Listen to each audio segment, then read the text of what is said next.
Bueno, vuelvo y pregunto si de pronto alguien quiere presentar algún reto de los que hemos venido formulando, pues bienvenido. Y si no, pues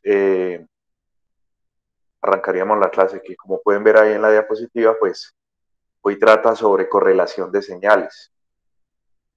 La versión más básica de la correlación viene como de dos tipos, ¿sí? La correlación cruzada y la autocorrelación. Vamos a ver hoy. Las operaciones son realmente simples, y, pero tienen mucho poder, o sea, son muy útiles.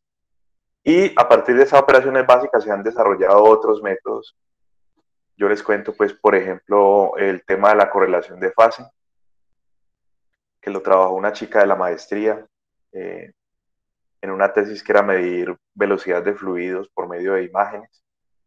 Lamentablemente, pues, ella está trabajando y no ha podido volver a hacernos la presentación. Ella acostumbrada, pues yo la invitaba a que viniera aquí al curso a hablarnos de esos temas.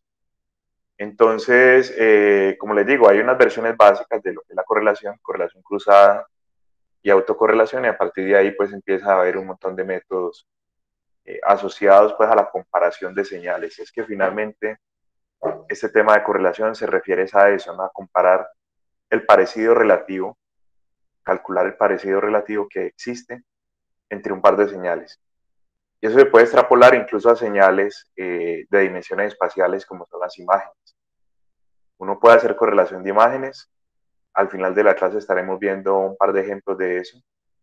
Y digamos que el resultado de una correlación de un par de imágenes también me da información muy importante, referente justamente al parecido relativo y en cuanto al desplazamiento relativo entre ese par de imágenes. Y ahí es donde yo les cuento, pues, que esta muchacha que hizo su maestría aprovechó esa propiedad de la correlación en imágenes para, a partir de una serie de fotos de un video, poder decir que las partículas que hay en un fluido se mueven con cierta dirección. Una tesis, como les digo, muy interesante. Entonces, vamos a arrancar primero, pues obviamente con la correlación de una dimensión, o sea, la correlación en el dominio del tiempo, que es como lo más básico, entendiendo el concepto que hay como subyacente a ese tema de la correlación para una dimensión. Uno ya puede extrapolar eso al tema de imágenes, cuando ya no es una, sino dos dimensiones. E incluso puede llevar eso, si la aplicación lo requiere, a temas como el video, ¿no? Ya serían imágenes en movimiento. ¿Qué sería de pronto la aplicación que les estaba comentando de PIV, ¿cierto? En el argot técnico, esto de medir flujos o velocidades con procesamiento de imágenes se llama PIV, procesamiento de imágenes para velocimetría. Entonces vamos a arrancar de una vez. Voy a explicar la correlación cruzada a partir de un ejemplo clásico. De hecho, este mismo ejemplo lo pueden encontrar en el libro de Provakis, ¿sí? La aplicación de correlación cruzada, en este caso, se va a entender en el contexto de un sistema de radar. Y básicamente todo lo que necesitamos del sistema está descrito en esta imagen. Todo lo que necesitamos entender, ¿no? Entonces se define x de n como una señal disparada, ¿no? Es una señal emitida desde esta antena que está acá. Entonces, x de n viaja en el espacio, ¿sí? Eventualmente rebota en algún objeto y regresa, pero ya cuando regresa, pues no es la misma señal, ¿no? Ya hablamos de una señal y de n. ¿Listo? Y la idea es hacer una comparación entre x y y, de tal manera que se pueda encontrar la distancia. Finalmente, el objetivo del sistema de radar es encontrar la distancia. Hay varias aplicaciones muy similares a esta. El sonar, por ejemplo, es otra. Yo ahorita que les explique bien este primer ejemplo, les contaré de un par de aplicaciones que desarrollamos en temas similares a este del radar, ¿sí? Un detector de proximidad, por ejemplo. Y bueno, hoy en día se usa mucho el ultrasonido para detectar distancias. Eso también se puede trabajar con este tema de la correlación. Entonces, repito, tenemos una señal x de n, que es la señal emitida, generalmente limpia de ruido. Generalmente, dependiendo del medio en el que voy a emitir la señal, pues este x de n tiene una forma particular, tiene unos contenidos de frecuencia. De pronto ustedes están muy jóvenes, pues, pero en los años 80, sobre todo, que estaba caliente todavía la Guerra Fría, la guerra con Rusia, pues, Occidente contra Rusia, era muy común las películas de submarinos, un montón de películas de submarinos, e incluso unas muy conocidas, clásicos hoy en día. Y uno veía en las películas como el sonidito del sonar siempre era el mismo.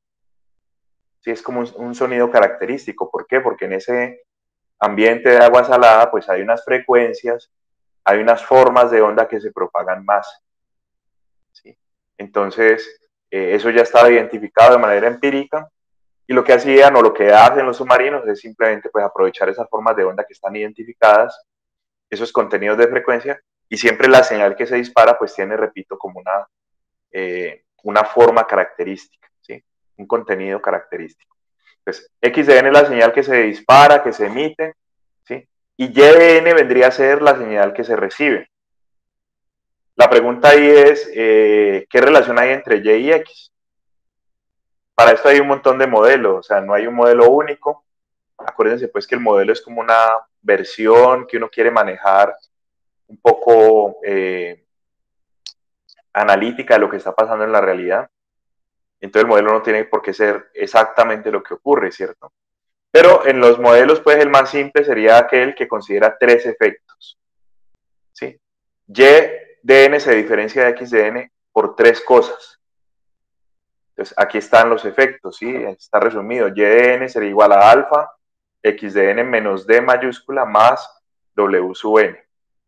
Yo creo que esto está más o menos claro, o espero, o pienso que puede estar claro, a partir de lo que trabajamos en el laboratorio, el tema de los ecos y demás. Entonces, paso a describir los efectos. Qué pena. ¿Cuáles son los efectos? Primero hay un efecto de ruido. ¿Sí? Este ruido, y por eso hablamos de modelos, en este caso, este ruido se está modelando como un ruido aditivo, generalmente un ruido de tipo RAND, bipolar, o sea, tiene valores positivos y negativos, que se está sumando a la señal original. Claro, en su viaje por el espacio, la señal XDN pues está afectada por un montón de otras señales. Entonces, todo ese conjunto de señales aleatorias que usted no puede cuantificar, no puede predecir, solamente pues llega al efecto, le llega pues cuando usted ya captura YDN, pues hemos agrupado todos esos efectos de señales que se suman a la señal original en este término W sub N, WDN, perdón, ¿sí? El ruido blanco. Para esto hay un modelo, no sé si de pronto lo han escuchado nombrar, es muy común en telecomunicaciones, ¿sí? Una sigla en inglés que se llama AWGN, ruido blanco aditivo gaussiano. Ese es el tipo de ruido más común que uno trabaja, pues, y también es el más sencillo de modelar. Es un ruido que se suma de tipo RAN bipolar. Un segundo efecto, pues, tiene que ver con la propagación de la señal en el espacio. Hay una atenuación.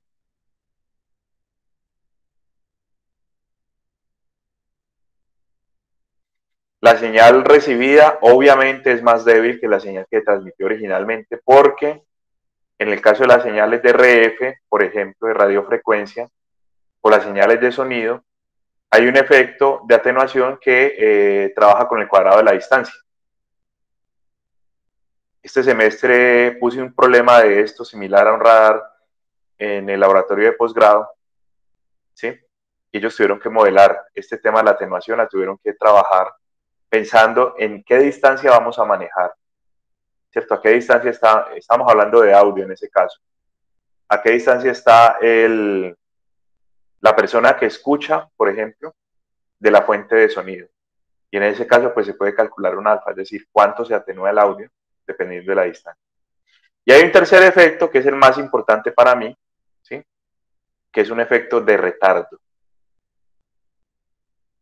Porque si, por ejemplo, usted disparó o emitió esta señal en tiempo cero, n igual a cero, ¿sí?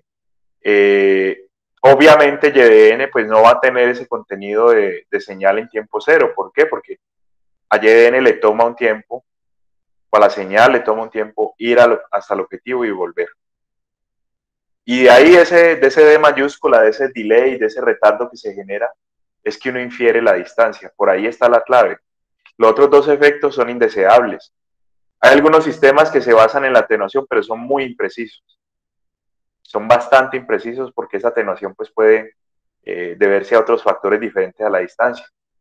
Por ejemplo, no sé si lo saben, las señales electromagnéticas, las señales de radiofrecuencia se propagan distinto dependiendo de si el aire está seco o tiene humedad relativa alta. ¿Sí?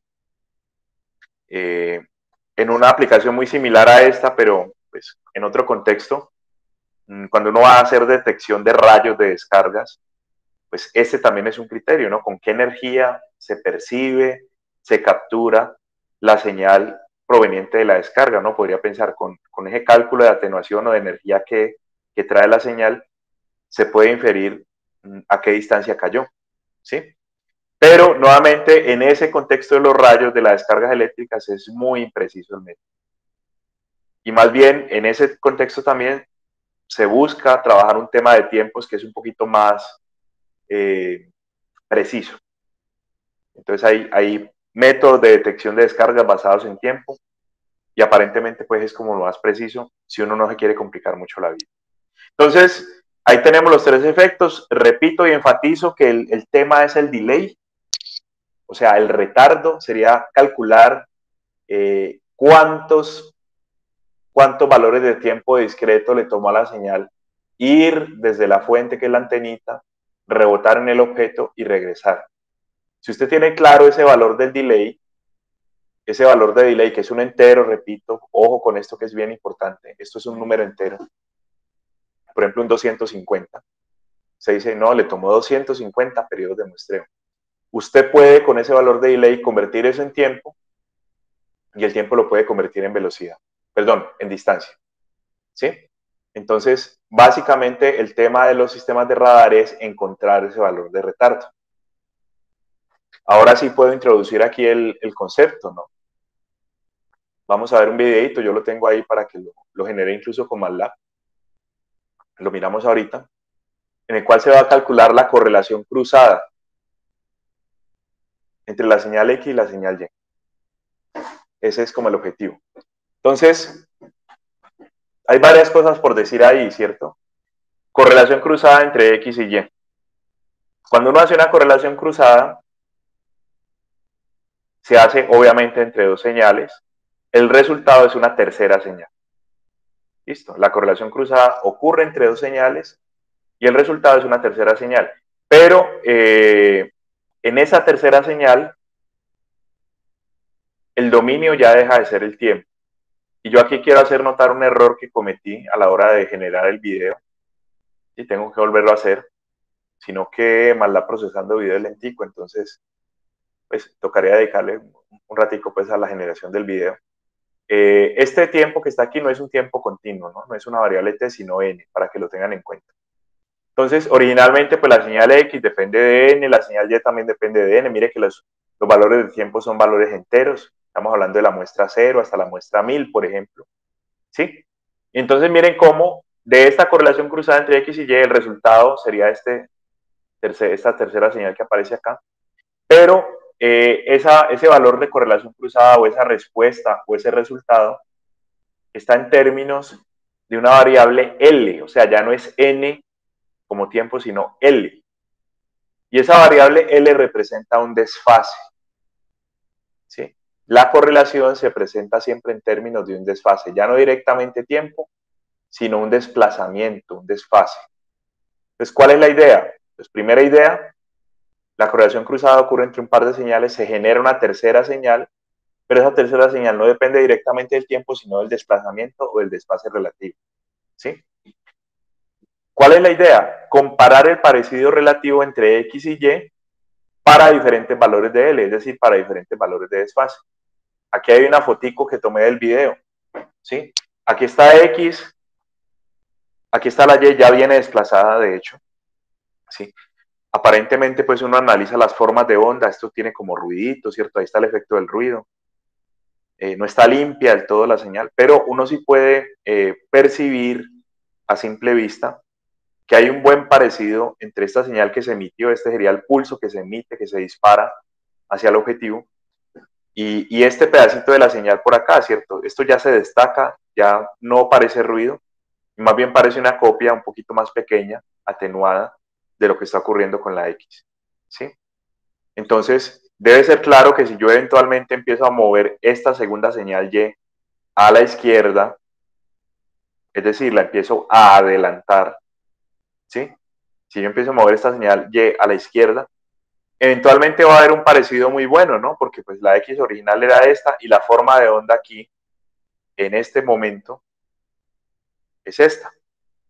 Cuando uno compara dice, pues sí, se parecen mucho. De hecho, se parece más en ese momento que en cualquier otro punto del tiempo para Y.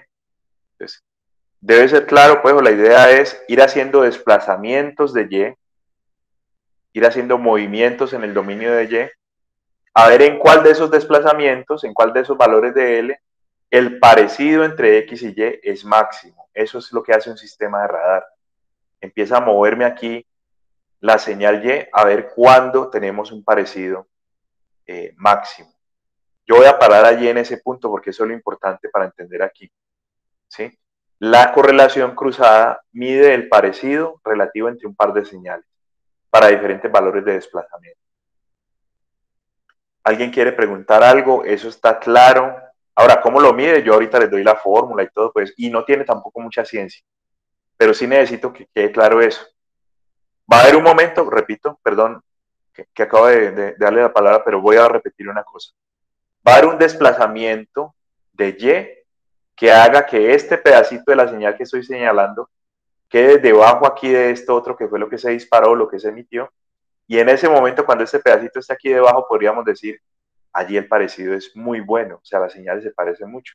Puede que esta tenga ruido, puede que esté atenuada, pero la formita es muy similar. Lo que quiere decir es que para ese desplazamiento L, siendo máximo el parecido, pues podríamos asociarlo con el valor de desfase que estábamos buscando originalmente, o sea, con la D. Nuevamente, ¿hay alguna pregunta? ¿Alguien quiere comentar algo? ¿Esto se entiende? Falta la formulación, ¿cierto? Pero eso lo hacemos ahorita. ¿Alguien quiere comentar alguna cosa? Dime. ¿Me podría repetir, porfa, qué es lo que significa esa L? Que no entendí bien como el concepto de esa L. Sí. Supongamos que, Brian, que la X es esto y esto fue lo que capturó. Esta es la Y. Aunque realmente esta fotico es ya para otro desplazamiento, pero digamos que lo que capturó fue esto. ¿Vale? Entonces, yo lo que voy a hacer con la correlación cruzada es, por ejemplo, digamos que L vale 0. Inicialmente digo, no, pues pongamos L en 0 a ver qué pasa. O sea, sin desfase. L igual a 0 es que no hay desfase. Entonces, lo que vamos a hacer en ese momento, calculando para L igual a 0, es mirar el parecido de la señal, así como está aquí, X, y la Y sin desplazamiento, o sea, así como estaría acá. Y de pronto el parecido no va a dar muy bueno, pues porque este pulsito que se transmitió está por aquí, ¿cierto? No coincide con el momento en el que el pulso fue recibido, que es por acá. Listo. Ahora yo podría manejar un L positivo. Un L positivo representa retardo, ¿no? Manejar un retardo de 20 unidades de tiempo. Ah, bueno, L vale 20. ¿Qué quiere decir eso? L vale 20 es que vamos a retardar a Y 20 posiciones, o sea, la corro para la derecha, la muevo para acá, 20 posiciones. ¿Sí? Y como puede ver usted ahí en el gráfico, retardar la señal como que no es lógico, o sea, si estoy pensando en un radar, retardar más la señal que ya venía retardada, pues va a hacer que ese parecido tampoco sea bueno. ¿Sí? Esto sería para un L, repito, mayor que 0. Movemos la señal a la derecha, la retardamos. Si hablamos de un L negativo, ¿sí? Eso implica adelantar la señal. Un L negativo sería mover esta señal Y hacia la izquierda tantas posiciones, ¿cierto? Como marque L. Por ejemplo, un L de menos 100. Ah, bueno, coja esta señal que recibió, adelante las 100 posiciones y compare otra vez a ver si hay un buen parecido. ¿Sí? Eventualmente habrá un L negativo, un retardo, en este caso un adelanto, pues por ser negativo el L. Habrá un adelanto tal que esta señal que rebotó coincida perfectamente con la que se emitió originalmente y ahí el parecido me va a dar máximo. Entonces, contestándole la pregunta a Brian, el L es el desfase relativo entre las señales. L0 es que las comparo como ellas están. L positivo es que retardo la segunda. L negativo es que la adelanto. Y tiene sentido en este caso del radar, no siempre será así, dependerá de la aplicación, pues, pero para radar tiene sentido es hacer un adelanto porque es que la señal Y llegó atrasada. En el dibujito del avión que les mostraba en la diapositiva anterior, quedaba claro que la señal llegaba atrasada porque le tocaba hacer un viaje y rebotar y volver a la antena otra vez. Entonces, si ella llega atrasada, yo lo que hago es adelantarla para revertir ese atraso y el valor de L donde logremos un máximo parecido, pues básicamente sería el valor de D. No sé si así le queda más claro o antes enredé más la cosa. No, profe, ya me más claro, gracias. Entonces, ¿qué es lo que vamos a hacer ahorita? Vamos justamente a hacer una animación, yo lo tengo chemalá, como les digo, un videito, Profe, donde, dime. pues, yo sí entiendo que él representa un desfase. Por ejemplo, en Correcto. esta gráfica, yo pensaría que, por ejemplo, el desfase sería en, no sé, 320 y acá en RX está como en menos 150. Lo que pasa es que esto es una foto del video, ¿cierto? Ah, Aquí ya, aquí ya empezamos a mover Y. Vamos en la posición 150, pero esto todavía se mueve más. Y en la medida que se mueva esta señal Y para la izquierda, o sea, L más y más negativos, vamos a ir calculando la correlación aquí. Va a ir apareciendo la correlación aquí. Justamente ese es el video. El video ah, arranca con la Y, como se capturó, como se recibe. Que de hecho, ah, sí, aquí le repito que la Y ya se está moviendo. En este caso, pues, la foto que yo tomé, el frame que yo capturé del video, ya esta Y se está moviendo. ¿Sí? Y se ha movido alrededor, como usted dice, de 150 posiciones, pero le falta moverse. Sí, porque repito, si yo lo que quiero es parecido máximo, este pedacito de la señal que estoy señalando debería estar debajo en el tiempo de esta, que fue la original que se transmitió. Entonces, justamente voy a mostrarles el videito.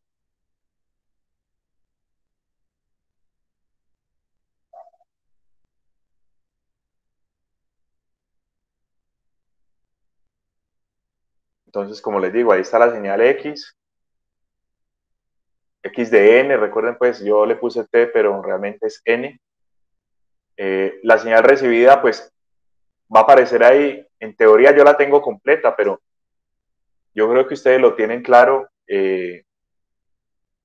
Realmente uno lo que trabaja en tiempo real es pedacitos de la señal o le van llegando las muestras de a una. Así que se pueden ir imaginando cómo sería el tema pues en un radar de verdad, ¿no? La señal no está disponible completa, sino que van llegando las muestras. Y cada que llegue una muestra, pues yo hago mi desplazamiento y empiezo a comparar a ver si hay un parecido bueno con respecto a la X. El todo es que en este caso, pues por simplicidad, vamos a asumir que tengo ya la Y grabada completa, ¿sí? Y ahí lo que sigue es el cálculo de la correlación. Va a aparecer el tercer eje allí abajo. R sub X, Y se simboliza correlación entre X y Y. El orden es importante, no es como en la convolución. El orden ahí es importante. Porque en el caso de la correlación cruzada, la que se mueve es la segunda señal. Eso pues por convención. ¿Sí? Uno asume que la que se mueve es la segunda señal. Ya va a empezar a moverse la señal Y. Mírela, ahí está. Voy a parar un momentico. Para cada movimiento relativo que tenemos, para cada nuevo desplazamiento que tenemos, observe cómo aquí se va calculando la correlación cruzada entre X y Y. Estos son los valores que va dando la correlación en la medida en que esta señal se va moviendo en la dirección hacia la izquierda, ¿no? Mover a Y hacia la izquierda es adelantar a Y. Como la estoy adelantando, todos los valores de L que aparecen en este video son negativos. Eventualmente va a haber un desplazamiento, y eso es lo que vamos a ver ahorita. Eventualmente va a haber un desplazamiento en el cual las dos señales prácticamente coinciden, por ahí más o menos. Voy a parar otra vez. Va a haber un desplazamiento donde coinciden, y ese valor donde hay máximo parecido entre X y Y, básicamente correspondería como al desfase, ¿no? Que si mal no recuerdo yo, está alrededor de 400, si no recuerdo mal. Es más de 400, pueden ser 500. o 450. Observen otra vez, miren cómo, si yo analizo los valores de correlación cruzada, veo por acá un pico fuerte. Yo podría decir, miren, este es el D. Para este desfase, habiendo adelantado la Y 450 posiciones, fue cuando hubo máximo parecido, o sea que D debe estar alrededor de 450. Igual la correlación se sigue calculando hasta que se nos acabe la señal, ¿cierto? Pero ahí más o menos debe ser claro que no va a aparecer un parecido bueno, pues porque la forma particular que tiene la señal que se emitió no se vuelve a ver, ¿sí? No vuelve a aparecer. No sé si eso está claro, no sé, con el ejemplo ya estamos más o menos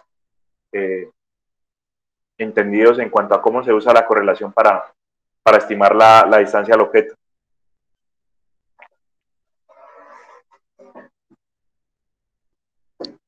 Yo voy a devolver aquí un pedacito.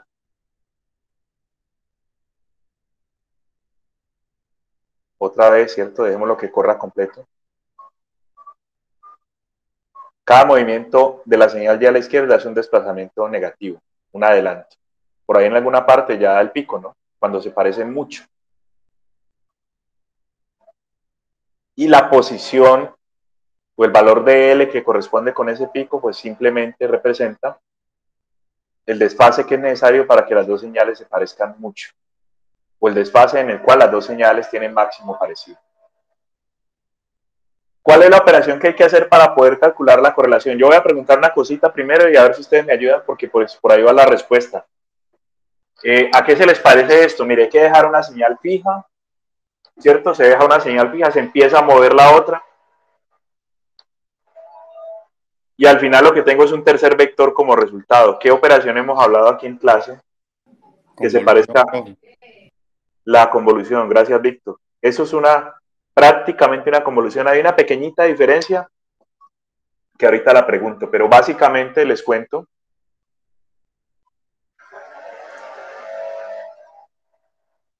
Lo que está ocurriendo aquí es que la señal que está fija se multiplica punto a punto por la otra, ¿cierto? Quiere decir eso que a partir de este punto donde ya no hay señal X, pues todos los productos dan cero. ¿Sí? Lo que interesa es el producto punto a punto entre la señal original y la que estoy desplazando. Para cada desplazamiento se multiplica punto a punto las dos señales y se hace la sumatoria de esos productos. De tal manera que, vamos a ver si lo logro detener en el punto que es.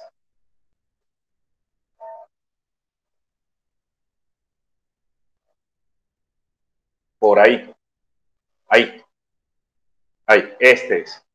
En este punto de desplazamiento, los valores positivos de X coinciden con los valores positivos de Y, los negativos de X coinciden con los negativos de Y.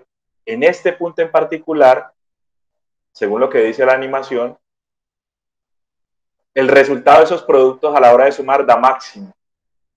¿Sí?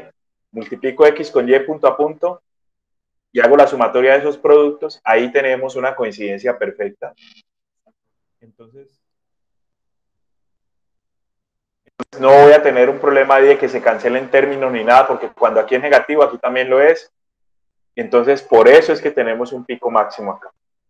Entonces, debe ser claro, ¿cierto? Yo creo que por ahí, por el lado operativo, no habría ningún problema de cómo se calcula la correlación. Dejo fijo un vector, dejo fijo una señal. Por convención se acostumbra a dejar fija la primera señal, ¿sí?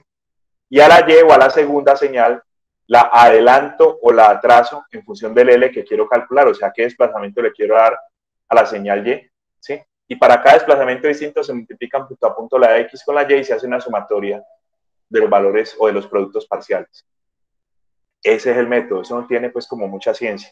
Nosotros ya sabemos calcular, sabemos calcular convoluciones a mano. La correlación es básicamente lo mismo, con una pequeña diferencia. ¿Qué diferencia habrá entre una convolución y una correlación? ¿Quién me ayuda? Hay una cosita que yo no hice aquí que la convolución sí toca hacer. ¿Qué será? Invertir la señal. Es correcto. Esa es la respuesta. Uno en una correlación no invierte. No le cambia el orden a las muestras. Sí, en una correlación usted toma los vectores como vienen. Mientras que en una convolución sí toca hacer una inversión de de la que va a desplazar, ¿cierto? Lo otro, la otra diferencia fuerte, ¿cierto? Un poquito menos evidente es que la correlación no es conmutativa. Cuando yo explicaba la convolución les decía, uno en la convolución puede dejar quieta la señal que quiera porque pues, puede convolucionar X con H o H con X y no pasa nada, el resultado es el mismo. Aquí sí hay problemas si usted le cambia el orden a las señales. Pero les digo, por convención se va a dejar fija siempre la primera y la que va a desplazar es la otra, la Y. Entonces, eso es básicamente la correlación. Vamos otra vez a las diapositivas.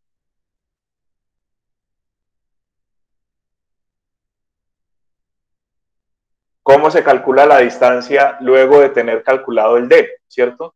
Nosotros teníamos, en la animación del ejemplo, teníamos un D alrededor de 450.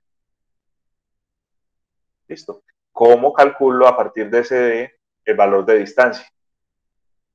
Entonces, ese D multiplicado por TS, ¿cierto? Por el periodo de muestreo me da tiempo. Esto ya son segundos, ¿sí? Y si aparte de eso incorporo la velocidad de propagación de la señal, aquí ya tendría la distancia. A esto le falta una cosita y ya quedamos listos.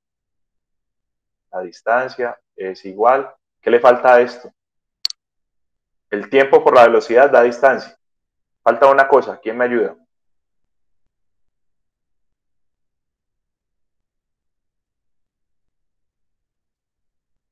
¿Se acuerdan del dibujito del avión? Falta una cosita. El D entero que me da la correlación, póngale el 450 del ejemplo del video, multiplicado por TS ya da segundos, ¿no? Ya da tiempo, tiempo como tal. Ya no da un valor entero, sino que da tiempo, por ejemplo, en milisegundos. ¿Sí? Si yo cojo ese tiempo en milisegundos y lo multiplico por la velocidad, me da la distancia recorrida. Le falta una cosa y ya quedamos listos para contestar esta pregunta. ¿Qué será? Por 2. Claro, porque es un ida y vuelta, ¿no? Entonces habría que dividir por 2. Entonces, ahí está, ¿cierto? Un sistema radar lo que está haciendo permanentemente es disparando señal en una dirección, ¿cierto? Se queda un momentico grabando lo que se captura en esa dirección, ¿sí? En un radar entonces hay que hacer un barrido espacial alrededor, pues, o sea, hay que recorrer angularmente todas las posibles posiciones angulares. Entonces la antenita está en un momento determinado apuntando en una dirección, dispara señal, se queda un momentico capturando y luego gira, por ejemplo, gira un grado a la izquierda y vuelve y hace lo mismo, dispara, se queda grabando, luego gira otra vez otro grado y así es la paz. Y no es visto un sistema radar.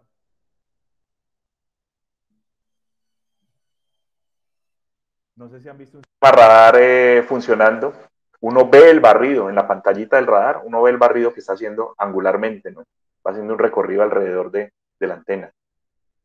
Entonces, así es que funciona, ¿sí? Ahora, hay una pregunta clave y es ¿cuánto tiempo se tiene que esperar el radar en una posición determinada? Eso depende del alcance, ¿no? ¿Hasta dónde alcanza a penetrar la señal? ¿Qué tan lejos puede llegar la señal y rebotar sin que se confunda ya con el ruido? Nosotros en los experimentos que hemos hecho, yo he hecho un par de aplicaciones, en Cali, por ejemplo, montamos sistemas de este estilo para medir, por ejemplo, niveles en un tanque que almacenaba ácido. Se usó ultrasonido con correlación cruzada, así como el dibujito del avión, para medir ese nivel, porque pues, lo que usted metiera en ese tanque se le corroía y eso funciona muy bien, ¿no? Eso funciona súper bien. De hecho, esos tanques tampoco se podía hacer una inspección visual para ver el nivel, porque eso tenía una espuma, entonces la espuma no dejaba ver realmente en qué nivel estaba el ácido. En cambio, con el ultrasonido penetra, ¿cierto? Esa espuma y llega hasta el borde, ¿cierto? Hasta donde está ya el nivel de la señal. Bien, esta es la operación que les describí ahorita habladito, ¿no? Textualmente, esta es la operación que hay que hacer. Se coge X, que está fija, esta no tiene desplazamiento, se desplaza Y L posiciones, donde L es la variable de desplazamiento que está apareciendo aquí, ¿sí? Entonces, allí hay que desplazarla L posiciones, se multiplica punto a punto las señales y se hace la sumatoria de esos productos. Otra forma de verlo, pero no lo recomiendo porque eso llega a ser confuso, es desplazar la X. Pero la X hay que desplazarla al contrario de lo que marca aquí la Y. Entonces, si la L es negativa, hay que atrasar a X. Entonces, a mí esta versión de la correlación cruzada no me gusta, pues justamente por el asunto de que llega a ser confuso entenderla. ¿Listo? Yo me quedaría con esta. Dejar fija siempre la primera señal, la que se desplaza es la Y. Si la L es positiva, la Y se está atrasando. Si la L es negativa, la Y se está adelantando. Y eso es consistente con lo que manejamos nosotros de señales, ¿no? X de n menos K representa un atraso si K es positivo y un adelanto si K es negativo. Entonces, eso sería consistente pues con la definición primera que estamos viendo acá. Queda claro que RXY no es lo mismo que RYX. ¿Sí? RXY no es lo mismo que RYX. De hecho, voy a dar la respuesta de una vez. Realmente RXY y RYX se relacionan de esta manera. ¿Sí? Si usted invierte el orden por error de las señales, si usted en vez de calcular RXY deja fija la Y, debe tener claro que al final la correlación le da reflejada. Eso es lo que dice esta última propiedad de acá. ¿Sí? Invertir el orden de las señales es invertir también el orden para el dominio L. ¿Sí? Habría que voltearla, la señal, la correlación que da, habría que voltearla para poder llegar a calcular la correlación como es, ¿no? Yo quería RXY, pero me equivoqué y puse RYX, pues volteé el orden, invierta el orden y ahí ya tiene la correlación como la necesitaba. Bien, esto se los voy a dejar como ejercicio para que lo trabajen, ¿sí? Ejercicio típico de parcial cuando se hacían los parciales presenciales. Yo ponía un ejemplito de este estilo, ¿cierto? 2 señales y la pregunta era, ¿para qué desfase hay máximo parecido? Algo similar a lo del radar. Pero en este caso no es un radar, sino que uno tiene que recorrer también incluso los atrasos. Haga el adelanto y también haga el atraso de la señal y a ver en qué desfase o en qué valor de L tenemos máximo parecido. Entonces tocaría calcular toda la correlación completa, como dice aquí, ¿cierto? Calcule todas las RXY. Como las señales son finitas en longitud, entonces la correlación cruzada también es finita. Entonces son, por ejemplo, 5 y aquí creo que hay 8 muestras.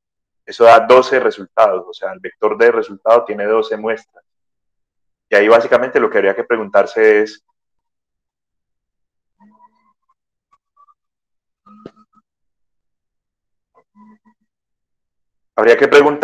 ¿para qué valor de desfase el parecido es máximo? ¿Sí? Una cosita ahí para tener en cuenta, una cosita. L igual a 0 en este contexto sería cuando el 7 y el 4 están alineaditos. Listo, esa es la referencia que uno maneja. Cuando el 7 y el 4 están uno encima del otro, a la hora de hacer los desplazamientos, en ese punto preciso es que estamos con n igual a 0. L igual a 0, perdón. L igual a 0 es cuando tenemos alineadas las dos señales. Y a partir de ahí usted empieza a moverse para un lado o para el otro. Bien, hay una segunda aplicación o una segunda versión de la correlación que se llama autocorrelación. Tiene que ver con la comparación de una señal contra ella misma. Profe, ¿Qué hubo? yo tengo una pregunta con respecto a la hora de, por ejemplo, montar lo físico, con la parte en la que usted mostraba que se podía hacer como X de N más L. Ahí no sé, o sea, desde ese punto de vista se podría montar físico, por lo que es que yo veo que ahí sería como no causal. O sea, ¿sí me entiende? Sí, te entiendo, pero también depende de en qué situación estoy calculando yo la correlación. Por ejemplo, en el video yo tenía toda la señal completa. Entonces, X de N más L yo lo puedo tener porque puedo adelantarme, ¿no? Como está grabada completa, no hay problema. Pero si fuera a hacer un cálculo en tiempo real, me sale un término XN más L, un término no causal, pues ahí sí, imposible. Porque ¿cómo me adelanto yo? O sea, ¿cómo me doy cuenta lo que va a ocurrir con la señal? ¿Sí me explico? Sí, señor. Entonces sí, la versión no causal de la correlación cruzada se puede implementar siempre que no sea en tiempo real. Listo, profe, muchas gracias. Bien, la autocorrelación básicamente es comparar una señal contra ella misma. Parece que no tiene como mucho sentido. Ya no se le llama correlación cruzada, pues porque tengo X y Y en correlación cruzada. Aquí sería X contra X, ¿no? Compare X contra ella. Tiene dos utilidades esta autocorrelación. La primera es estimar una periodicidad de un fenómeno. Generalmente es para fenómenos naturales. Yo creo que... Denme un segundito, por favor, que hace rato me están aquí. No sé si es una cosa urgente.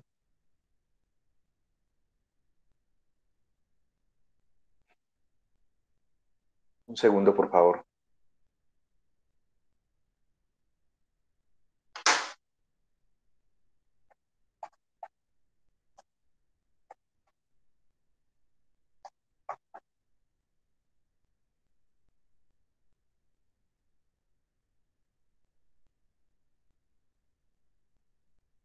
Voy a volver a presentar. Qué pena con ustedes.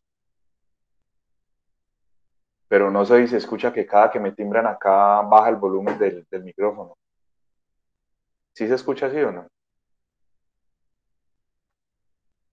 No se Entonces, percibe. como sí se percibe, ¿cierto? No, no tanto, profe. Bueno, igual ya creo que no me va a molestar más. Tocó regañar. Entonces, repito, la autocorrelación se usa en el contexto o de estimar de pronto el periodo de cierto fenómeno físico. Creo que en este laboratorio les dejé, sí, el de las mareas es un ejemplo de eso. Yo les voy a mostrar otro aquí que también trabajamos en el curso, que es el de las manchas solares. Entonces, un fenómeno que se tiende a repetir, pero que no es periódico en el sentido estricto. ¿Cómo así? La periodicidad en el sentido estricto, venga, yo lo escribo acá. Nosotros lo hemos hablado, ¿cierto? En el sentido estricto, una señal es periódica si satisface esta situación, ¿cierto? Si hay un n mayúscula que me permita adelantar o atrasar la señal, y por ahí viene implícito el asunto de por qué la correlación se usa acá. La periodicidad estricta dice, si usted me adelanta o me atrasa una señal n mayúscula muestras, y es exactamente igual a como ella era originalmente, ahí tenemos una periodicidad. ¿Sí? Hay muchas señales que no se ajustan a esta definición estricta de periodicidad, pero que sí tienden a repetirse con intervalos más o menos regulares de tiempo. Un ejemplo, las mareas, ¿cierto? Las mareas cada 12 horas, así, están generando, entre comillas, un periodo, pero es que un periodo y el siguiente no son exactamente iguales. Aún así, a pesar de no satisfacer esta condición estricta, uno dice, sí, ahí hay como un periodo de 12 horas, 11 y pico, 12 y pico, pero no es estricto, o sea, no es exacta el valor del periodo. Listo. Entonces, ese es el tema. O sea, hay señales, hay fenómenos que tienden a repetirse en el tiempo con intervalos regulares más o menos, pero que no se ajustan estrictamente a esta definición de periodicidad que tenemos acá. Entonces, la primera aplicación de la autocorrelación es estimar el valor de este periodo. Esta es una de los usos que le damos a la autocorrelación. El otro uso que se le da es para calcular la densidad espectral de energía. Si usted calcula la autocorrelación, mire la que está definida, igualito que la otra que estábamos hablando. ¿Sí? Usted calcula la autocorrelación de X con ella misma, Rxx de L, pues deja fija X, desplaza la otra X, hace los productos y la sumatoria, lo que estábamos hablando pues ahorita temprano. Si usted coge ya Rxx de L y se pasa con la transformada de Fourier al dominio de la frecuencia, tiene una distribución de densidad espectral de energía. Es decir, la transformada de Fourier de esta autocorrelación me permite a mí saber en qué frecuencias hay más energía, en qué frecuencias hay menos energía, ¿sí? Cómo está distribuida la energía, pero en términos de las frecuencias. Entonces, esa sería la otra aplicación, ¿cierto? Es una propiedad que tiene la autocorrelación. La autocorrelación llevada al dominio de la frecuencia me permite tener una densidad espectral de energía a la señal. Entonces, vamos a ver el primer ejemplo de autocorrelación en términos del fenómeno de las manchas solares, ¿sí? Eso tiene implicaciones incluso a nivel de redes de transmisión y de distribución eléctrica. Ahorita les voy a mostrar un ejemplo de eso. Resulta que las manchas solares son explosiones que ocurren en la superficie del Sol Esas explosiones lo que hacen es impulsar materia, ¿sí? Viento solar le llaman, y ese viento solar interactúa con la ionosfera acá de la Tierra y genera unas ondas electromagnéticas inducidas, ¿sí? Que afectan, por ejemplo, las telecomunicaciones. La gente que trabaja con comunicaciones satelitales sabe que más o menos cada 10 años y medio, tenemos un pico de estas manchas y ese pico genera unas interferencias muy fuertes y a veces se caen los enlaces y todo, ¿sí? Entonces, Wolfer, el señor que estamos nombrando aquí, creo que es un astrónomo sueco, no sé si es sueco, finlandés, de por allá, Europa del Norte, y él notó esas manchas en el Sol y empezó en el siglo, creo que 17, si no estoy mal, empezó a tomar un registro de esas manchas. En ese momento no se sabía nada pues del viento solar ni del tema de la inducción electromagnética que ocurría aquí con la ionosfera, no se sabía nada de eso, pero él sí empezó a llevar un registro juicioso de cuántas manchas contaba. Él diariamente pues ponía el telescopio con un filtro y contaba cuántas manchitas tenía el Sol. Y ese registro permitió pues tener una base de datos buena que luego, como van a ver ustedes en un código que les voy a mostrar en MATLAB, por medio de autocorrelación me permite a mí estimar más o menos cuál es el periodo de este fenómeno de las manchas, ¿sí? De hecho, no hace mucho, creo que fue este año, hubo el último pico. El último pico creo que ocurrió este año, empezando el año. Y ahí es donde les digo pues que hay unos fenómenos de inducción fuertes y que las comunicaciones satelitales se caen. También hay unas corrientes, se llaman corrientes inducidas geomagnéticamente, y eso es un peligro, sobre todo en latitudes altas, o sea, para el norte y para el sur, Estados Unidos, Canadá, o para abajo, pues para Argentina, por allá.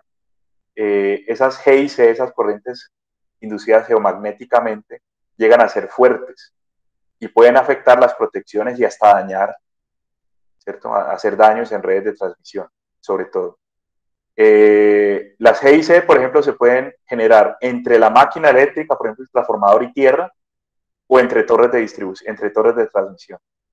Aquí en Colombia, repito, pues no es como una cosa muy importante, eso realmente es despreciable en esta latitud, pero sí hay estudios y hay trabajo en este sentido para estos países pues que quedan por allá, o bien al norte o bien al sur. Esta diapositiva es de una profe de México con la que yo trabajo a veces. Ella sí trabaja ese tema, pues porque allá sí les importa este tema de las GIC. Pero vean que finalmente esto también tiene relación con las manchas de Wolfer, ¿cierto? Con las manchas solares. Y que tener un modelito más o menos de cuál es el periodo esperado para el fenómeno, pues sí tiene de alguna manera importancia porque se puede anticipar, ¿no? Y de alguna manera también programar las protecciones para que solo funcionen, o sea, muy estrictas en ciertas épocas donde uno sabe que va o que viene el pico. Entonces, aquí hay una fotico del registro que estaba haciendo originalmente Wolfer, en cuanto a los meses del año, cuántas manchas contaba para cada año. 1800, veo aquí, o sea que este es del siglo XIX, 1849. Y a partir de esos datos que están disponibles, si usted busca en Google, encuentra, ¿cierto?, el registro, la tabla de las manchas solares. Pues yo bajé de internet una de esas tablas y le grafico aquí lo que pasa pues con el fenómeno, ¿cierto? Este es, de pronto para los últimos 70 años, diría yo, este es el registro de las manchas solares que ha venido ocurriendo. Como pueden ver, pues aparentemente, ¿cierto?, el fenómeno tiende a repetirse. Si usted me pregunta por el pico, por ejemplo, aquí, pues está muy duro, ¿cierto? De pronto aquí es más fácil, por aquí no sé, los picos no tienen la misma amplitud siempre. Sí, ese es el problema. Este fenómeno no es periódico en el sentido estricto, pero si uno mira los datos y se da cuenta que tiende a repetirse en el tiempo, más o menos regularmente. Lo otro es que hay mucho ruido, o sea, eso está muy errático ahí y es difícil a partir de esos valores así limpios, planos, es muy difícil establecer el periodo. Entonces, vamos a hacer la autocorrelación de esa señal. Esa es, digamos, la cuestión. Ustedes ya lo saben, la correlación mide el parecido relativo entre dos señales para diferentes valores de desplazamiento. Entonces, el resultado de la autocorrelación, yo tengo, venga, les muestro el código aquí.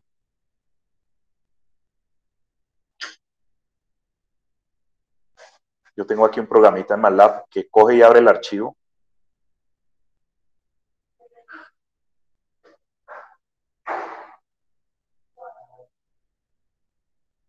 De paso les muestro el comando en MATLAB que calcula correlaciones. Este es el código. Mi archivo con los datos está aquí, se llama Sunspots. ¿Sí? Y acá, pilas, que esto es lo importante, creo yo, está el comando en MATLAB que hace las correlaciones. Xcore se llama.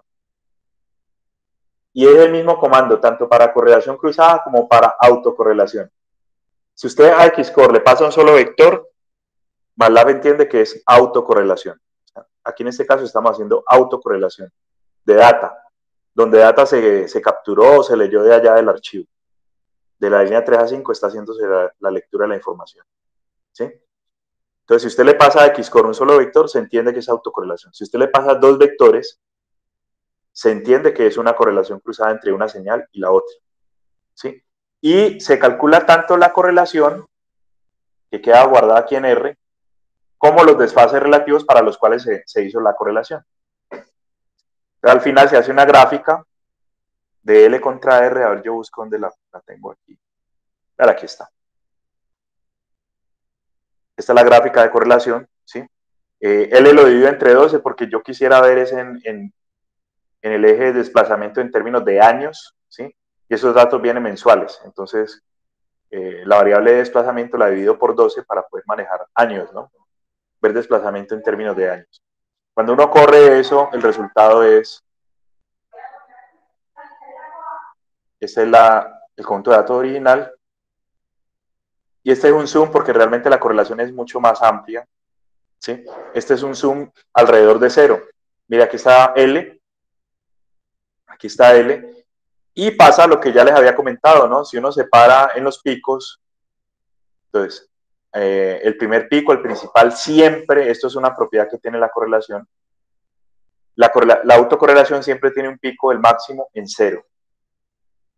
¿Por qué? Porque es que una señal es muy parecida a ella misma si no la desplazo. Pues eso tiene lógica desde el punto de vista pues, de lo que hemos venido hablando. Tenemos un máximo parecido en 0, pero también hay otros parecidos, y no es el único par de picos, más o menos en 10.5 o en 11, y menos 10.5 o en 11. Quiere decir eso que si usted coge la señal y la adelanta o la atrasa a 10.5 u 11, a ver, yo voy a tratar de sacar el valor aquí.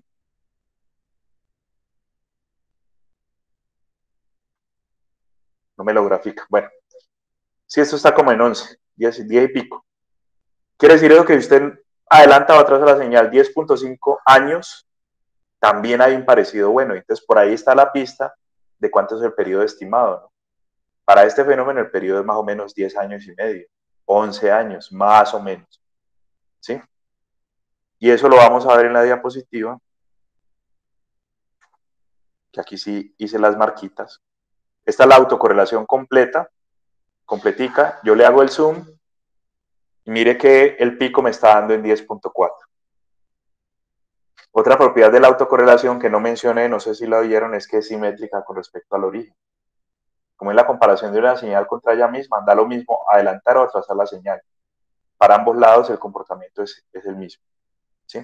Entonces, ¿qué conclusión saco yo aquí ya cuando veo este gráfico y miro las distancias entre picos? Y mire que aunque la señal es muy errática, aunque la señal tiene mucho ruido, ¿sí? Aquí en términos de la autocorrelación, hallar el pico sí es muy fácil. Ese ruido queda como filtrado a la hora de hacer el cálculo de autocorrelación, ¿sí? Y entonces yo estimo básicamente que el periodo o la repetición del fenómeno tiende a ser cada 10.4 años. Si uno se fija en el tema pues, de las telecomunicaciones y de la GIC, eso se cumple más o menos bien, ¿cierto? Cada 10 años y medio más o menos tenemos este problema pues, de corrientes inducidas y de pico de manchas solares. No sé si alguien quiera preguntar o comentar alguna cosa de este ejemplo que estoy mostrando aquí.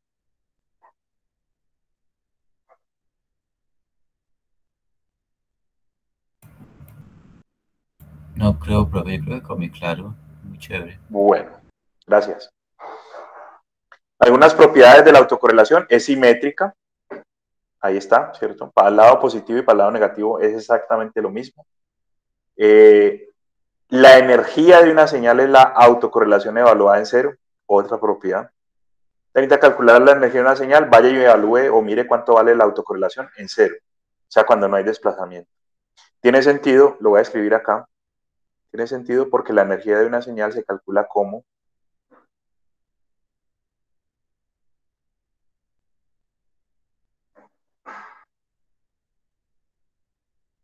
recuerdan pues que esta es la forma de calcular energía, ¿sí? Entonces, si yo no la he desplazado, básicamente lo que hay que hacer es elevar todas las muestras al cuadrado, ¿no? Quedan alineaditas la señal y la copia que se está moviendo, ¿cierto? Entonces, como quedan alineadas, pues elevar todas las muestras al cuadrado.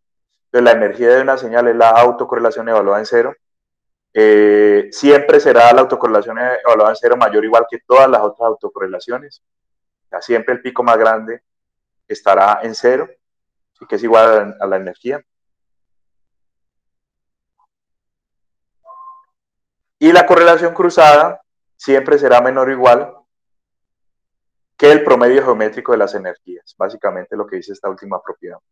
Esta última propiedad se aprovecha, estos se usan para hacer una normalización en el siguiente sentido.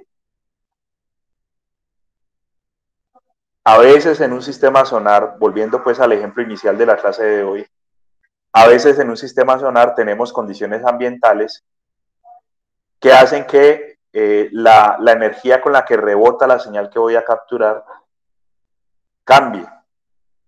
Creo que ya lo comentaba antes, la propagación de radiofrecuencia es distinta dependiendo si el aire está seco o si amanece nublado y el aire está húmedo, la propagación es distinta. Y entonces en un sistema sonar o en un sistema radar sería muy complicado manejar umbrales para la detección. Se tiene que decir, no, es que esto es ruido. De aquí para abajo, si llega esta señal, esto es ruido. Y de aquí para arriba sí considero que hay señal. Si la correlación me da tanto valor, si el parecido me da tanto, es porque sí hay señal, no es ruido, ¿sí? Entonces, ese umbral, digamos, que toca comparar para poder decir, ¿es ruido o no es ruido? Habría que cambiarlo según las condiciones, ¿sí? Entonces, hay una normalización y creo que para allá vamos. Ah, bueno, todavía no. Finalmente, pues, si uno quiere la autocorrelación de una señal que se sabe que es periódica, no tiene que manejar límites infinitos ni recorrer toda la señal, con que recorra un periodo, tal y como muestra esta expresión de acá. Hago los cálculos, ¿cierto?, de la señal contra la señal desplazada, pero solamente, mire los límites, solamente durante un periodo. Y haciendo los cálculos durante un periodo y normalizando por n, pues ya queda calculada la autocorrelación. Una última cosita antes de pasar al tema de normalización de energías, y es, ¿qué pasa si yo tengo, por ejemplo, una herramienta en la que puedo calcular convoluciones, pero no tengo disponible la correlación cruzada? Dice acá, si usted quiere Rxy de L, quiere la correlación cruzada entre X y Y, ¿sí? Hágalo por medio de una convolución, pero inviértale el orden a la segunda señal. ¿Por qué será esto? ¿Quién me ayuda? ¿Por qué será que aparece este tema de invertir el tiempo aquí? O invertir la señal. ¿Alguna idea?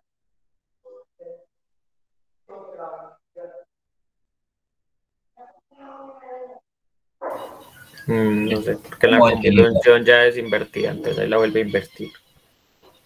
Esa es la respuesta. Como en la convolución a la que van a desplazar la invierten, ¿sí? En la convolución 1 la señal que va a desplazar la invierte, y aquí se supone pues la que se va a desplazar es la Y. Entonces yo la mando invertida para que allá luego en la convolución pues quede otra vez como estaba originalmente.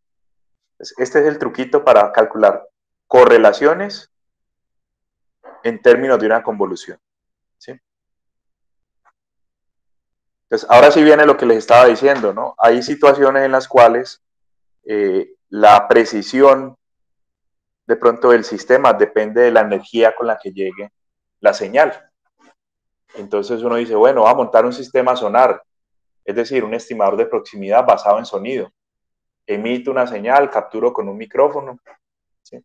Debe ser claro pues que hay un ruido ahí ambiente, entonces uno debe como manejar un umbral, ¿no? Cuando la señal rebota, decir, no, si la correlación no da más de tanto es porque eso es ruido. Sin embargo, el umbral se puede ver afectado por condiciones ambientales, como ya dije, ¿cierto? Donde la señal de pronto llega con menos energía porque, por ejemplo, el sonido se propaga distinto cuando está haciendo frío. Recuerdan pues que la velocidad de propagación del sonido y la atenuación incluso tienen que ver con la temperatura. Entonces, sería muy maluco tener que estar uno considerando todas esas cosas, ¿cierto?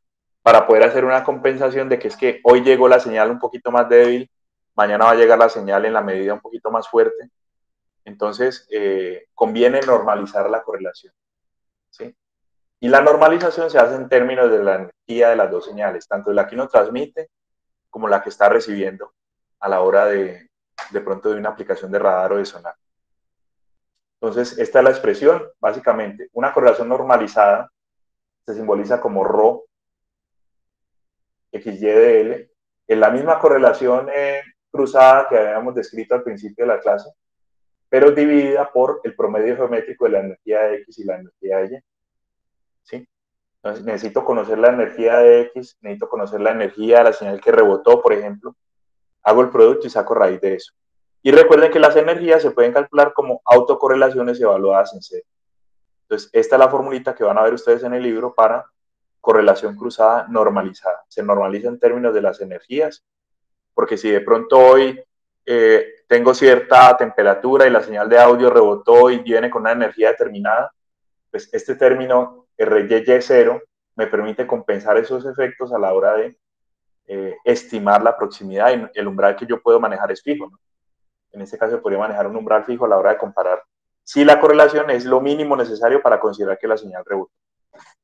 No sé si con este tema de correlación normalizada alguna pregunta. Puede ser mejor, ¿cierto? Más preciso esta versión normalizada a la hora de montar un radar o un sonar. ¿Alguien iba a decir algo? Sí, yo pues que no entendí bien cómo es la aplicación de la normalizada. ¿La ecuación se entiende o lo que no entiende es la aplicación? No, la ecuación la entiendo bien, es más como la aplicación, como por qué busca uno normalice, pues casi no entendí. Pone que, o sea, vos no tenés a priori información de si, o sea, vos estás en el radar, ¿listo? Vos estás en el sistema radar. Vos no tenés información de si la señal rebotó o no rebotó. O sea, si hay obstáculos, si hay un avión por allá en esta dirección que está apuntando el radar en un momento determinado o no lo hay, ¿sí? Estos sistemas tienen que manejar un umbral porque hay mucho ruido. Como estos RF, radiofrecuencia, pues ahí están mezcladas señales de celular, de televisión, del teléfono inalámbrico, hasta el ruido que generan las redes pues, de potencia eléctrica, todo está mezclado ahí. Entonces hay mucho ruido, ¿sí? ¿Qué va a pasar? Que siempre va a haber algo rebotando ahí, o sea, va a haber alguna señal ruido, repito, pero siempre va a haber algo rebotando allí. Entonces, a la hora de hacer la correlación, usted busca su máximo, ¿no? Como decir, en tiempo real no es como lo vimos en el video originalmente, ¿no? Que yo tengo toda la señal de correlación, busco el pico y ahí, aquí rebotó. No. En tiempo real la señal le va llegando, y le va llegando de a muestra, ¿sí? Entonces, cada que usted le llega una muestra es como desplazar la señal. Llega una muestra nueva, listo, recalculemos a ver la correlación. ¿Está dando fuerte? No está dando fuerte. Eso es el ruido, ¿sí? Y ese está dando fuerte en la pregunta que formulé implicaría comparar el valor de correlación que me dio en este momento como contra un umbral. Y decir, no, eso está muy débil, eso debe ser ruido. O sea, el parecido ahí no es bueno. Descarte eso no es un valor de correlación importante para tener en cuenta. Entonces, mire que hay un umbral de comparación a la hora de calcular en tiempo real el tema de la correlación cruzada. Ya si la correlación le da más fuerte que el umbral, usted dice, pilas que aquí puede haber un pico. Pongámosle cuidado a este valor porque este valor sí está dando importante, sí está dando bueno. Entonces, repito, hay un umbral, pero si el umbral le va a depender de condiciones ambientales, si el umbral le va a depender de si está húmedo el clima, si está seco el aire, y ese tipo de cosas, vamos a tener un problema. Entonces, esta normalización que estamos aplicando aquí me permite compensar muchos efectos ambientales dependiendo de la energía con la que llegue la señal que rebotó. La energía de Y, de alguna manera, es un indicativo de si el clima está húmedo, si está seco, ¿sí? Resulta que cuando una señal de radiofrecuencia se propaga por encima del agua, pierde más energía que si se propaga por encima de tierra. Pues todos esos efectos uno los compensa aquí. No sé si te contesto. Entonces, es más fácil manejar un umbral en estas condiciones normalizadas, comparar siempre contra un mismo valor, que manejar un umbral variable en términos de diferentes condiciones. No sé si así me explico. Sí, profe, muchas gracias. Lo otro es que usted ya aquí puede hablar de porcentaje, ¿no? Usted puede decir el parecido relativo entre X y Y, por ejemplo, le puede dar un punto 2, no, es 20%. El parecido relativo entre X y Y es 90%. Aquí siempre da un valor entre menos 1 y 1. ¿Sí? Se puede hablar aquí, por ejemplo, de punto 8. Pues podríamos hablar ya porcentualmente, ¿no? Es que la correlación me dio 80%, el parecido me dio 80%. Es como mejor, ¿cierto? Es como más objetiva la medida cuando usted normaliza la correlación. Y no es un cálculo difícil si usted dispone de las dos señales, ¿no? De X y de Y, pues de las energías. Bien, vamos a hablar ahorita de correlación en señales de dos dimensiones, o sea, en imágenes, pues, si usted quiere. Yo les mostraba la clase pasada, el tema, o la antepasada, de convoluciones entre imágenes. Aquí vamos a hablar de correlaciones entre imágenes. La cuestión aquí es que no hay que hacer inversión en el dominio. Y vamos a suponer que la correlación se calcula entre M1 y M2, en ese orden. O sea que la que va a hacer los desplazamientos es M2. Listo. M1 va a quedar quieta y empezamos a mover la matriz M2 o la imagen M2 por encima de M1. Ahí está de pronto gráficamente lo que les quiero decir. Para cada desplazamiento relativo, en este caso el desplazamiento tiene dos dimensiones, tanto en X como en Y, ¿cierto? Aquí está X. X sería este eje, Y sería este otro eje de acá, ¿sí? Para cada desplazamiento relativo, pues la matriz M2 se está moviendo a una posición.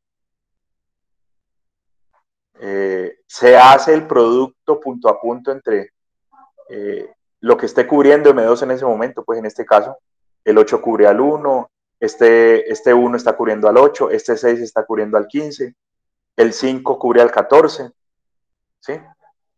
Entonces, para cada desplazamiento, repito, se hacen los productos punto a punto de las dos señales, en este caso las dos matrices, y se hace la sumatoria, y ese sería el valor de correlación cruzada en la posición central de M2. Sí, por eso está resaltadito aquí. El resultado de ese producto de esa sumatoria vendría a ponerse aquí, o sea, en el centro de la matriz M2, la posición central, donde ya está. ¿Sí?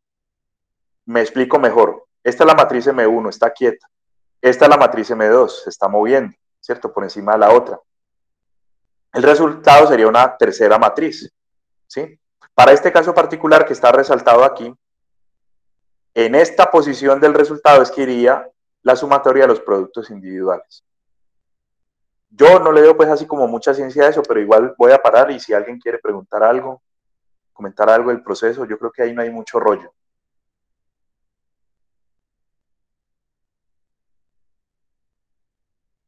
¿Estamos claros? ¿Alguien quiere preguntar algo? ¿Se entiende el proceso aquí en correlación cruzada entre un par de imágenes?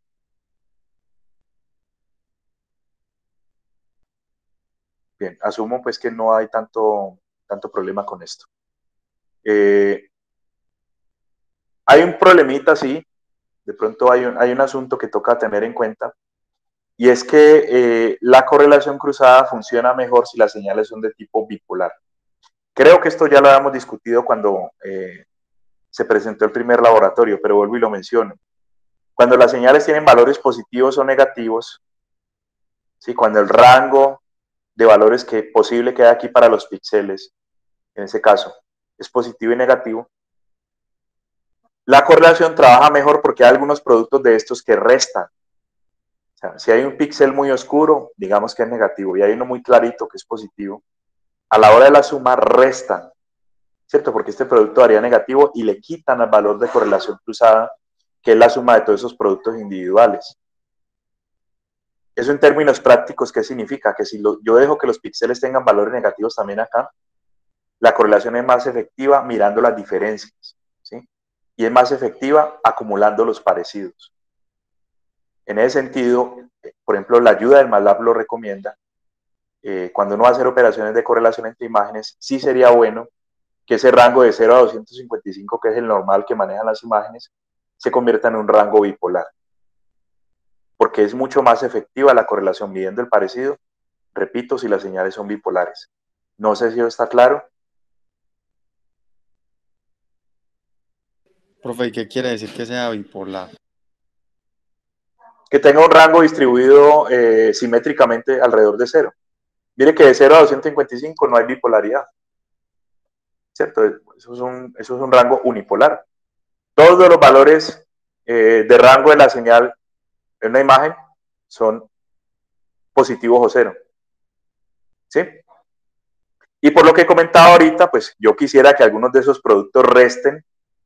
Cuando hay una diferencia muy marcada entre un píxel y otro, yo quisiera que esos productos individuales estén restando para que le quiten valor a la correlación, le quiten valor al parecido. Entonces, en el caso bipolar tendríamos, por ejemplo, decir algo, un rango entre menos 128 y 128. Entonces, si el píxel es muy oscuro, es negativo. Si es muy clarito, es positivo. A la hora de multiplicarlos para medir el parecido, ese término da negativo y resta. No sé si te contesto, Víctor. Sí, claro, profe, gracias. Entonces, a las malas, ¿no? Esto es un truco, digamos. Incluso en la ayuda esto no existía antes.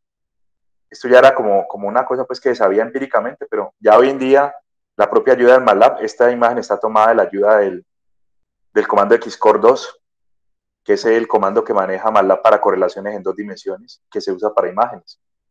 Y si ustedes analizan este código, ahí se los voy a dejar para que lo miren después, lo que estamos haciendo es restarle el promedio a la imagen. Claro, la imagen tiene siempre valores positivos y le quito el promedio, la centro en cero. O sea, la vuelvo bipolar a las malas. Y volviendo a bipolar, es que sí hago correlaciones. Ahí sí me pongo pues a hacer correlaciones cruzadas para ver, para medir el parecido, para estimar el parecido relativo. Entonces, ese código de hecho está tomado para este ejemplo. Hay un pedacito, una sección de una imagen grande, ¿sí? Y lo que se busca es determinar en qué posición relativa de este pedacito debería encajar esta imagen con la original. ¿Sí? Se hace un recorrido por la original comparando contra este pedacito, ¿sí? O sea, esta sería la que se mueve con respecto a la original y se determina pues que la posición correcta, el máximo parecido es cuando este recuadrito, no sé si alcanzan a ver aquí, está subrayado en rojo. Cuando el recuadrito está en esa posición es que la imagen está perfectamente alineada con la original. Pues miren, pues ahí sería una utilidad, ¿no? Otra utilidad de pronto es la que les comentaba empezando el semestre, ¿sí? Tengo esta foto, ¿cierto? Esta escena de un partido de fútbol. Primera señal, la grande, ¿cierto? Tengo esta otra señal de acá, un recuadrito de la original, una foto de uno de los jugadores, ¿sí? Hago la correlación cruzada, o sea, empiezo a mover esta por todo el dominio, filas y columnas, ¿cierto? Hago un recorrido, pues, por todas las filas y todas las columnas de la imagen grande. Para cada desplazamiento relativo calculo la correlación. Yo les comentaba en su momento, pues, que el resultado era este, ¿cierto? En un mapa de calor. Y claro, las secciones en donde tengo los valores más altos de correlación es donde la imagen original, la grande, se parece más al recuadrito. Y de alguna manera, pues estoy localizando los jugadores que tienen el uniforme blanco con negro. ¿Sí? Ya para terminar, hay un tercer ejemplo similar a lo que se hace, pues aunque el algoritmo es un poquito más complicado, con estas imágenes panorámicas que uno toma con el celular, ¿no? Usted toma una serie de fotos individuales, una, dos, tres fotos distintas, ¿sí? Y la correlación me dice, vea, esta sección de la imagen se parece mucho a esta. Y entonces, conociendo los valores de desplazamiento relativo donde hay un máximo parecido, yo las puedo alinear y me queda una sola imagen panorámica puesta aquí. ¿Sí? Lo mismo puede aplicar, por ejemplo, digamos, para este edificio de aquí. ¿Cierto? Sería, a ver, yo veo, sería este. Comparando los parecidos relativos de las imágenes para cierto desplazamiento, yo podría decir, no, esto me parece mucho si la segunda imagen se desplaza a tantas posiciones con respecto a la primera, para que queden alineadas perfectamente. Lo mismo entre la segunda y la tercera, y aquí tengo pues el resultado de haber compuesto la imagen a partir de las fotos individuales. Podríamos también haber comparado la nube, ¿no? Como ejemplo. Y hay otro ejemplo, pues qué lástima que la chica no puede venir ya. El ejemplo de medir velocidades relativas de fluidos usando correlación cruzada o correlación de fase, que es un poquito más compleja que la que ya hemos hablado hoy aquí. Bien, de parte mía, pues vamos como terminando. No sé si alguien quiera de pronto comentar algo más de estos últimos ejemplos, alguna pregunta. Y por yo tengo una pregunta. Sí. Pues yo entiendo el de eso del de la ciudad y el de los futbolistas, pero no entendí bien pues cómo llena el hueco de la primera y del primer ejemplo. Porque el otro no comparar, pero este no lo entiendo muy bien cómo lo llena ahí. No, a ver, vos tenés la imagen original, o sea, lo que pasa es que estos son capturas de la ayuda de MATLAB, ¿sí? La original está rellenita, o sea, tiene también la información que está faltando. Bueno, ya ahí entendí Ahí entonces. sí, ¿cierto? Porque vos haces el recorrido con esta y te dice, no, el máximo parecido de esta con respecto a la original es cuando esta sección está ubicada aquí, es lo que tenemos en rojo. ¿Listo? Entonces, lo que te está diciendo es, vea, este pedacito está en las coordenadas X y Y, tal y tal. ¿Sí? Sí, listo. Listo. ¿Alguien más de pronto quiere formular una pregunta? Profe, una pregunta con respecto a la última, que es la imagen, 3 imágenes de la ciudad. Pues primero se hace la correlación de una con otra, Claro. Ajá, o eso. ¿cómo sería el orden ahí? Entonces queda la doble y después esa doble se hace con la faltante, ¿ok? Mira que en el caso, por ejemplo, de la foto panorámica con el celular, el algoritmo sabe qué foto está más a la izquierda. ¿Sí o no? El algoritmo sabe el orden de las fotos. Entonces, sabe, no, hay que buscar la alineación de la primera con la segunda. ¿Sí? Y las compone. Esto, de hecho, es de un laboratorio. Esto lo hicimos en algún laboratorio. Entonces, llega y toma la primera con la segunda, hace el cálculo de correlación cruzada. La correlación cruzada le dice, alinéelas en esta posición, que es donde más se parece. Entonces, ya tengo una primera imagen compuesta, ¿sí? Por razones de cálculos, esa es la que dejo fija. Y luego la comparo o hago un movimiento con la tercera. Entonces, la tercera empieza a moverse y nuevamente le dice la correlación, vea, la correlación me dice, la tercera queda mejor alineada, el máximo parecido es en este par de coordenadas. ¿Ya? Pues ese sería como el algoritmo completo. Y si hay 10 imágenes, entonces usted va acumulando, ¿cierto? Hasta que ya tiene la panorámica así ancha, completa. No sé si le contesto. Sí, claro, profe, gracias. Bueno. ¿Alguien más? Bueno, si no es más, entonces voy a dejar de grabar